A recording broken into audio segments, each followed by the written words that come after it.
자, 2부 강의는 성실의 개념과 적용, 그리고 그에 관계된 한 가지 이론만 살펴보고 바로 이어서 리뷰 퀴즈 풀고 그리고 끝내도록 하겠습니다.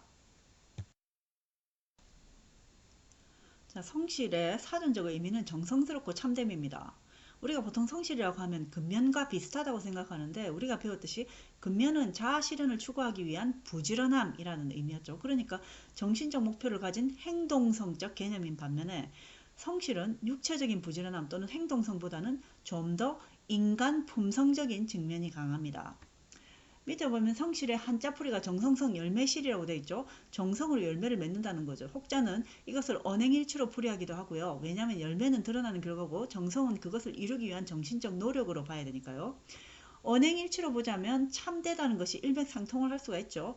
자신이 뜻하는 바를 정성스럽게 이루어내는 거죠. 그런데 행위적인 면보다는 그 정성이라는 것이 품성이며 내면적인 것이라는 말입니다.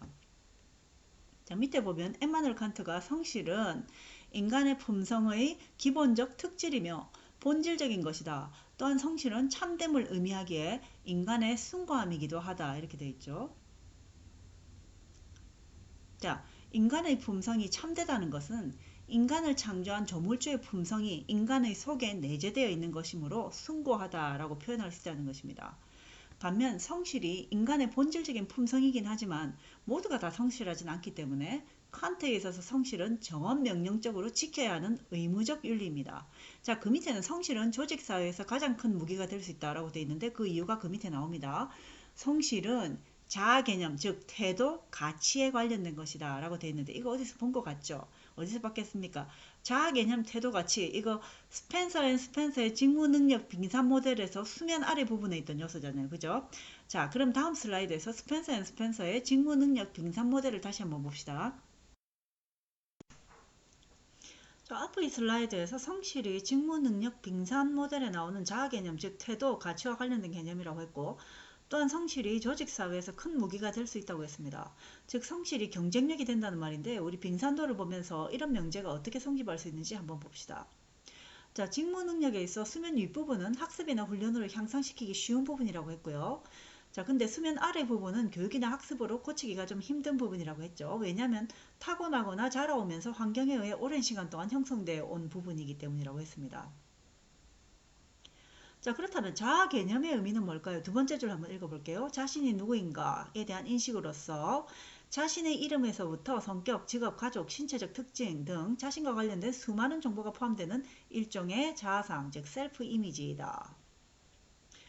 즉 나는 누구이며 어떤 직업에 종사하는 사람이며 여자이며 또는 남자이며 한 가족의 가장 또는 맏이 또는 막내이며 등등 내 자신에 대한 모든 정보가 바로 자아상입니다. 이런 자아상이 건강하다면 나는 내 직업에 관해서도 적절한 태도와 옳은 가치관을 가질 수 있다는 것입니다. 그 밑에는 가치가 태도를 만들고 태도가 행동으로 연결되기 때문에 자아 개념은 인간의 행동을 결정하는 핵심 역량이라는 것입니다. 자, 그렇다면 이런 수면 아래 부분인 자아 개념이 이미 환경적으로 잘 개발되어 있거나 또는 꾸준한 노력과 학습 등으로 인해 스스로 개발을 해오고 있다면 직무 능력이 뛰어나겠다는 거죠. 그 말은 성실과 관련된 자아 개념이 잘 개발되어 있어서 직무 능력적으로 경쟁력이 있고 또한 경쟁력이 있으니까 성실이 큰 무기라는 것이죠. 왜냐하면 이 표가 직무 능력의 요소들을 보여주는 거잖아요. 그러니까 이 요소들을 개발하고 향상시키면 직무 능력이 향상되고 직무 능력이 향상된다는 말은 사회에서 경쟁력이 생긴다는 말입니다. 자, 제일 밑에 다시 읽어볼게요. 제일 밑에 자아 개념은 쉽게 변할 수 없는 요소이지만 쉽게 변화할 수는 없는 요소이지만 지속적이고 반복적인 역할 교육을 통해서 습관화가 가능하고 비록 타고나고 자란 환경에서는 잘 갖춰지지 못했다 할지라도 노력을 통해 제2의 천성을 만들어 나갈 수 있다는 것입니다. 즉 자란 환경으로 인한 불균형적이고 비뚤어진 태도와 가치, 자아 개념을 극복을 할 수 있다는 겁니다. 자, 문제 풀어 가겠습니다. 돌발 퀴즈 9번. 다음 중 성실의 의미에 대해 맞는 것을 고르시오. 한 개 이상 나옵니다. 1번. 성실은 조직사회에서 성공할 수 있는 좋은 무기가 될 수 있다. 2번은 성실은 근면보다 더 행위적인 부분에 초점을 둔 개념이다. 3번. 성실의 정의는 마음의 거짓이나 꾸밈이 없이 바르고 곧입니다. 4번. 칸트는 성실이 인간 품성의 본질적인 것이라고 말하였다.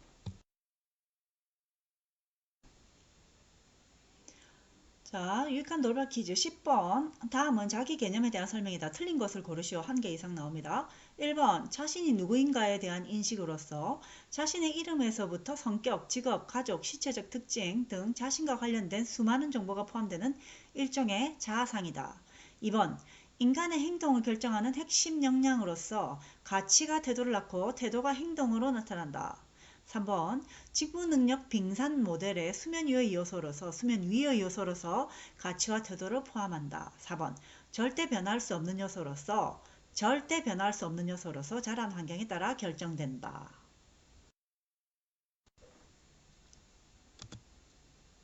자, 우리가 앞에서 성실의 정의는 정성스럽고 참됨이며 빙산 모델 수면 아래에 위치한 자아 개념, 즉 태도와 가치관을 말하는 거라고 했죠. 그렇다면 자아 개념으로부터 나오는 성실의 태도는 어떨까요? 정성스럽고 참되겠죠. 정의처럼.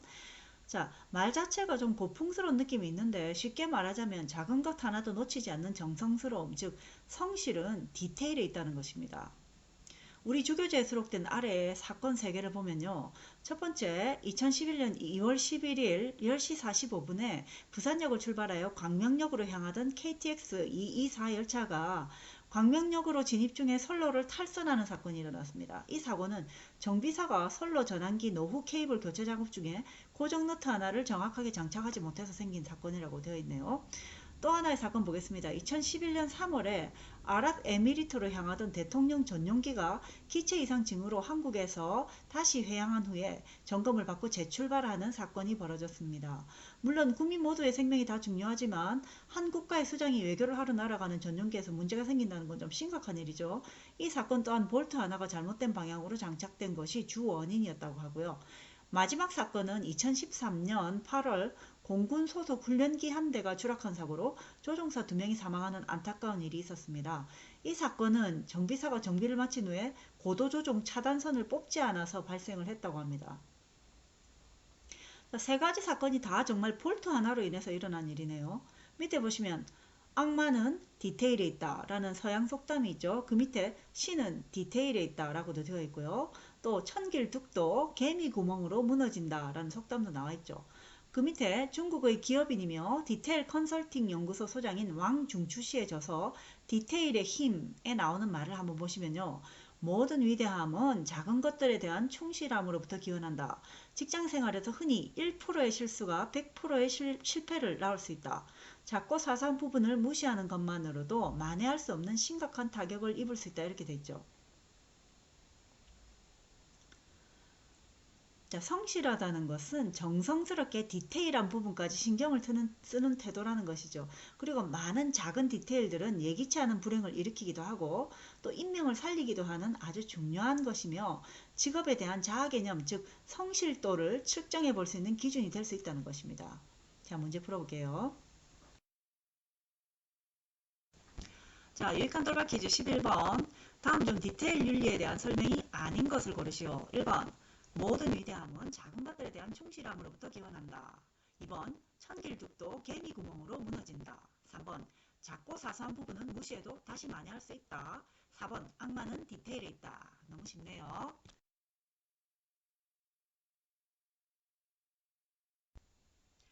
자, 오늘 2부 강의 성실편의 마지막 이론인 계획된 우연 이론입니다. 스탠퍼드 대학 심리학과 교수인 존 크럼벌츠 교수는 계획된 우연 이론을 주장했는데요.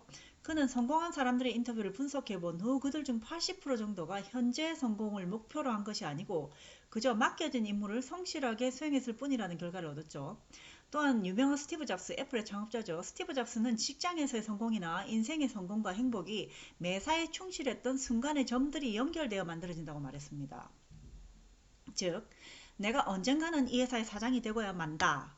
또는 내가 5년 후에 부장 자리를 딴다. 뭐 이런 생각을 하면서 일한 게 아니고요. 현재 내가 맡은 일에서 정성을 다하고 즉 성실했을 때 그 모든 점들이 미래에 이어져서 하나의 그림을 형성한다는 거죠. 점이 많으면 더 큰 그림이, 점이 적으면 더 작은 그림이 되겠죠. 자, 혹자는 아니다. 미리 앞일을 구체적으로 다 계획하고 목표점을 설정해 놓으면 자신들이 원하는 삶을 살게 될 가능성이 더 많다라고 말할 사람도 있겠지만 조금 더 길게 살은 경험자로서 여러분에게 저는 정해놓은 목표에 대한 너무 큰 열망과 욕심으로 인해서 비윤리적인 일에 휘말려 괴로워하기보다는 현재 삶을 성실히 살아가다가 어느 순간에 계획된 우연 이론을 경험하는 아름다운 삶이 되기를 강추를 드리는 바입니다. 자, 마지막으로 우리 주교재에 수록된 저자 이간춘 교수의 말 한마디 읽어봅시다. 직장 생활에서 어려움을 겪을 때 회피하고 외면한다고 어려움이 저절로 사라지는 경우는 없고 오히려 문제는 회피하면 할수록 더 힘든 것이다. 이렇게 적어놨습니다.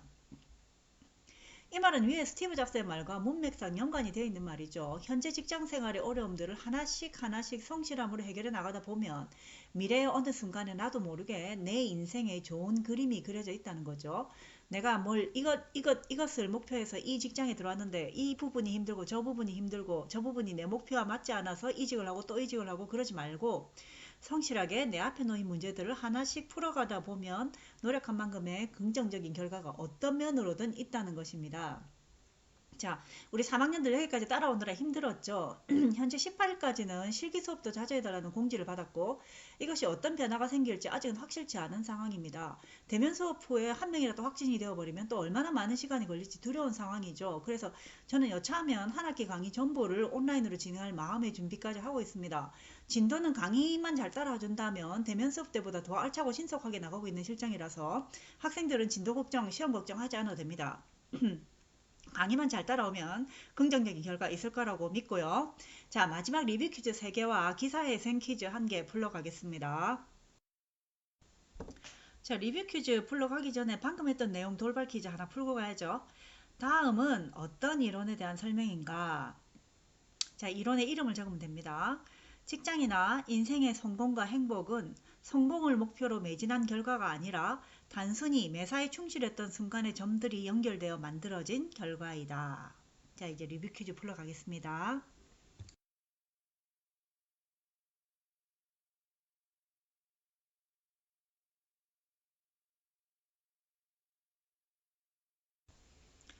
자, 오늘 다시 언급되었던 스펜서 앤 스펜서의 직무능력 빙산 모델입니다. 수면이 드러난 부분은 학습이나 교육으로 개발이 쉬운 부분으로서 행동, 지식, 스킬이 있었죠. 반면 수면 아래 감추어진 부분은 자란 환경이나 타고난 부분이라서 개발이나 변화가 불가능하지는 않은데 쉽지는 않다고 했습니다. 자, 이 부분에는 아까 성실 부분에서 나왔던 태도와 가치관을 포함하는 자아개념, 즉 셀프 컨셉이 있고 또 맨 밑바닥에 동기와 특질이 있네요. 자, 리뷰 퀴즈 하나 풀겠습니다. 자, 홀가분한 리뷰 퀴즈 1번입니다. 올 여러 번 나오는 빙산 모델입니다. 중간에 수면 아래 부분 요소, 자아 개념이 포함하는 두 가지 요소 있었죠. 쓰고 넘어가겠습니다. 우리가 제2강 공동체의 이익과 윤리에서 윤리가 이익이다 라는 명제를 풀어나가는 첫걸음으로 살펴봤던 인간은 과연 선한가 악한가에 관한 부분입니다. 먼저 성선설적 입장을 취한 칸트는요. 도덕은 본래 인간의 심성에 내재해 있기 때문에 단지 깨우치기만 하면 된다. 자, 기억나시죠? 보편적 선인, 도덕률, 그리고 정언, 명령. 그죠? 자, 그리고 그 밑에 아담 스미스는 인간은 타인의 운명이나 행복에 관심을 갖는 이타적인 본성을 갖고 있다. 이렇게 되어 있고요. 그리고 그 밑에 소크라테스는 인간을 통치하는 것은 이성이며 인간의 이성은 진정으로 선한 삶을 원한다. 이렇게 말함으로써 성선설적 입장을 취한 거죠. 자, 그러면 성악설적 입장을 취한 토마스 홉스 한번 보겠습니다. 인간은 인간에게 늑대다. 막 물어뜯는가 보죠. 자, 그 다음 그 밑에 보면은 플라톤의 국가론에서 소크라테스와 글라우콘의 대화, 기게스의 반지전설 이렇게 해놨죠. 플라톤이 자신의 저서 국가론에서 자신의 형인 글라우콘이 기게스 반지설화를 예를 들면서 소크라테스에게 인간은 기게스처럼 본성이 악한데 왜 굳이 선하게 살려고 발버둥 쳐야 하는가 라고 물었다. 고 적었죠. 이에 대해서 소크라테스는 아까 읽었던 인간 이성이 선하기 때문에 이성대로 선한 삶을 살지 않으면 저절로 불행해진다 하고 연역적으로 대답했다고 했죠. 자, 그리고 밑에 보면 플라톤은 인간은 누구나 자발적으로 선량한 사람이 될 수 없으며 그렇게 강제될 뿐이다 라고 말하면서 성악설 쪽에선 철학가입니다. 자, 문제 풀어갈게요. 자, 너무나 쉬운 리뷰 퀴즈 2번. 다음의 말을 한 사람의 이름을 적고 괄호 안에 알맞는 단어를 써 넣으시오. 인간을 통치하는 것은 이며 인간의 진정으로 선한 삶을 원한다. 이것은 누가 한 말? 적어주시면 되겠습니다. 자, 근대 자본주의가 금욕적인 프로테스탄트 윤리에 영향을 받아서 시작되고 발전되었다고 말했던 독일의 법률가이며 사회과학자인 막스 베버입니다. 그의 유명한 저서는 프로테스탄트 윤리와 자본주의 정신이죠.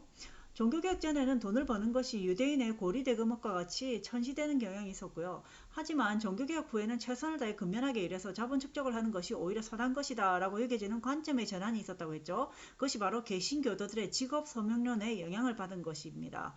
하나님으로부터 받은 몸으로 열심히 일해서 자본을 축적하고 그것을 또 선한 일에 쓴다는 금욕주의적 소명론이었죠. 그러다 보니 자본 축적을 위한 개인들의 창의적이고도 합리적인 사고와 시스템적 전환이 요구됐었죠. 자, 문제 풀겠습니다.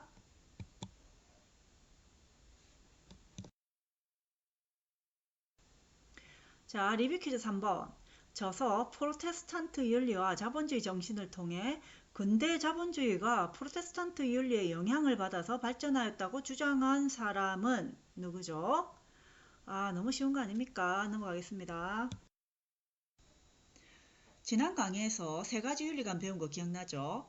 윤리적 이기주의, 공리주의, 의무론적 윤리였습니다. 그중 우리는 의무론적 윤리를 우리의 삶에 적용하며 살아야 한다고 했습니다. 그런데 그것만 가지고는 부족하다고 했죠. 왜냐하면 상황과 결과를 완전히 무시하고 옳은 것을 행해야 하는 한계 때문이었죠. 그래서 해법은 뭐였습니까? 옳은 것을 행하되 공리주의적 배려와 자신의 손해를 최소화하는 윤리적 이기주의 관점도 완전히 배제하지 말아야 한다고 했습니다. 자, 이런 맥락과 상통하는 윤리의 두 가지 측면이 나오는데요. 직업 생활 내에서 반드시 조화를 이루어야 할 두 가지 윤리적 요소입니다. 그 첫 번째는 규범적 측면이고 두 번째는 관계적 측면입니다. 윤리학자인 컬린 피셔와 엘렌 로벨이 윤리의 두 가지 요소를 성경에 나오는 십계명적 윤리와 산상수훈적 윤리로 비유해서 제시를 했는데요. 먼저 우리가 성경의 십계명을 보면 살인하지 말라, 간음하지 말라, 금지를 하는 식이죠. 이것은 규범적인 성격을 가지는 것이고요. 그런데 만약 이런 규범들을 행하는 것에만 초점을 맞추게 되면 재판관이나 검사가 돼버리겠죠. 마치 의무론적 윤리를 행함에 있어 상황과 결과를 무시할 우려가 있는 것처럼. 자, 반면에 산상수훈은 대체로 사랑, 위로, 자비를 말하고 있습니다. 이것을 타인에 대한 관심과 배려를 장려하는 관계적 측면이라고 보는 것입니다. 그러니까 윤리적 규범에 맞는 행위를 하되 배려를 잃지 말아야 한다는 것입니다. 자, 그런가 하면 경제학의 아버지 애덤 스미스가 자신의 저서 도덕 감정론에서 이런 취지로 다음과 같이 두 개의 문장을 적었습니다. 마음속 공평한 관찰자가 비난할 만하다고 판단한 행위는 모두 피해야 한다. 이렇게 적었죠. 자, 우리 마음속에, 각자의 마음속에 공평한 관찰자가 있다는 말은 객관적으로 내 자신을 보았을 때 규범에 어긋나는 행위를 하지 말라는 규범성을 가지는 문장이죠. 그러면서 동시에 그는 또 이렇게 적었습니다. 마음속 공평한 관찰자가 칭찬할 만하다고 판단할 행위는 모두 추진되어야 한다. 자, 이건 누군가가 나를 객관적으로 관찰했을 때, 아, 저 사람이 선한 행위를 하는구나 라고 할 수 있는 행위들을 하라는 것입니다. 그러니까 선행과 배려를 해야 한다는 것이죠. 자, 그 밑에 보면은, 자, 노란 박스 안에 황금률, 역지사제 이렇게 되어 있죠. 자, 이것은 기독교, 이슬람교, 불교, 힌두교 등 거의 모든 종교 경전에 기록된 윤리적 핵심 내용이 역지사지, 즉 내가 좋아할 만한 것들을 남에게 행하고 내가 싫어할 만한 일을 남에게 행하지 말라는 것입니다. 앞에 말한 성경의 산상수훈에서 내가 남에게서 바라는 대로 남에게 해주라는 것이죠. 또 불교 경전에는 너에게 고통 주는 것으로 남을 괴롭히지 말라고 기록되어 있다는 것입니다. 즉 규범적 측면과 관계적 측면을 한 번에 다 아우르는 윤리관으로서 이것을 황금률이라고 한다는 것입니다. 이런 황금률은 대부분 종교의 핵심 교리이며 인류 최고의 윤리적 이상이라는 것이죠.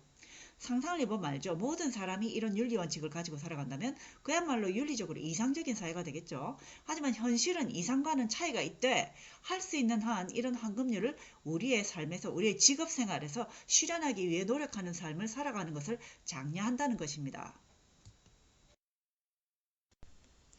자, 신나는 기사회생 퀴즈 마지막 퀴즈입니다. 컬린 피셔와 엘렌 로벨은 직업윤리의 두 가지 요소인 규범성과 관계성을 각각 성경 구약의 과 신약의 에 비유하여 설명하였다.